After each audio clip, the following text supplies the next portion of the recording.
মুজফ্ফরপুরে সাহেব নিহত হলেন না, তবু নাবালক ক্ষুদিরামকে ফাঁসির হুকুম দেওয়া হলো।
ইংরেজদের সঙ্গে সম্মুখ সমরের স্বাধীনতা ছিনিয়ে নিতে অস্ত্র আনার পরিকল্পনা করেন যতীন্দ্রনাথ মুখোপাধ্যায়। বালেশ্বর সঙ্গীকে নিয়ে জাহাজ থেকে সেই অস্ত্র নামাতে গেলে ইংরেজ বাহিনী তাদের ঘিরে ফেলে। বুড়িপালনের তীরে লড়াই বাজে বিরাট ইংরেজ বাহিনী বনাম বাঘাযতীন ও তার 4 সতীর্থদের। এককালে শুধু গোজালি হাতে যিনি বাঘ মেরেছিলেন, সেই বীর সেদিন লুটিয়ে পড়লেন।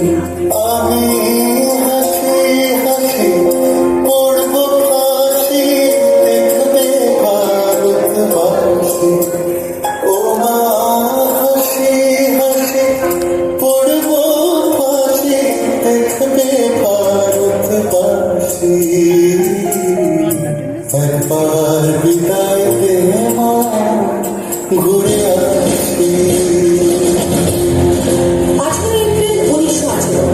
মাস্টার সূর্য সেন ও তার 65 জন শিষ্য মিলে পরিকল্পনা করে চট্টগ্রামে ব্রিটিশ পুলিশের অস্ত্রাগার লুট করে এবং তারপরে লুকিয়ে আশ্রয় নেন জালালাবাদ পাহাড়ে।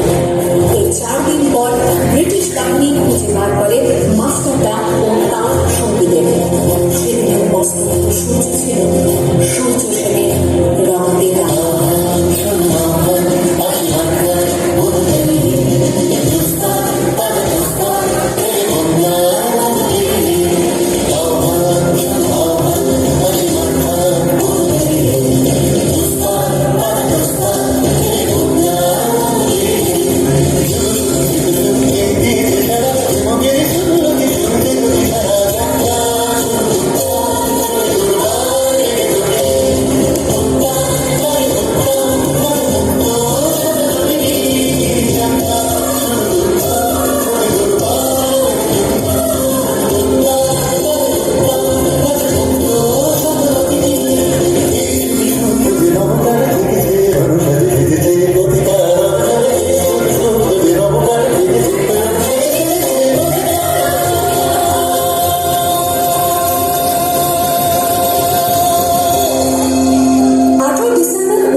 বিনয় বসু, বাদল গুপ্ত, দীনেশ গুপ্ত সাহেবী পোশাকে ট্যাক্সি থেকে এসে নামলেন রাইটার্স বিল্ডিং এর সামনে। সোজা উঠে গেলেন দোতলায়। সামনে সিমসনের ঘর। দ্বাররক্ষীকে ঠেলে ঢুকে গেলেন ভেতরে। বন্দুকের আওয়াজে গর্জে উঠল রাইটার্স। লুটিয়ে পড়লেন সিমসন। এরপর রাইটার্স বিল্ডিং এর অনিন্দ বারবার গর্জে উঠল বিপ্লবীদের গুলির শব্দে।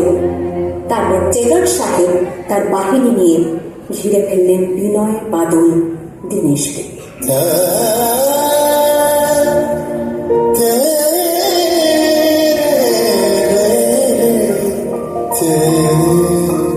দুর্গমুখের কান্তার মরুদস্তান বারাবারে লঙ্ঘিতে হবে রাত্রি নিষেধে যাত্রীরা বসে।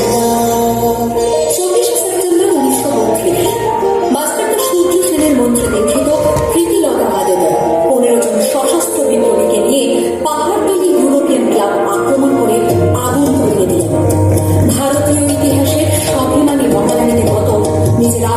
মর্যাদা অক্ষুণ্ণ রাখতে সেদিন পৃথ্বীলতা ওয়াদেদার পোটাশিয়াম সায়ানাইড খেয়েছিলেন ব্রিটিশ পুলিশদের সামনে।